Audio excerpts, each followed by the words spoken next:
కడప జిల్లా కలసపాడు మండలం బ్రిడ్జి కూలిపోవడంతో రాకపోకలకు తీవ్ర అంతరాయం కలిగింది. పోరుమామిల్ల గిద్దలూరు ప్రధాన రహదారి శంకవరం సమీపంలో బ్రిడ్జి కూలిపోవడంతో ప్రయాణికులు తీవ్ర ఇబ్బందులు ఎదుర్కొంటున్నారు. ఇక సంఘటన జరిగిన సమయం గడుస్తున్నా ఇప్పటి వరకు R&B అధికారులు స్పందించలేదు. తాత్కాలిక ఏర్పాట్లు చేయలేదు.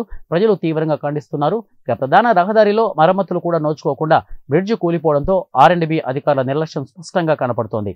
ఇప్పటికైనా జిల్లా ఉన్నతాధికారులు స్పందించి రాకపోకలకు ప్రత్యేక ఏర్పాట్లు చేయాలని స్థానికులు మరియు వాహనదారులు ప్రయాణికులు కోరుతున్నారు.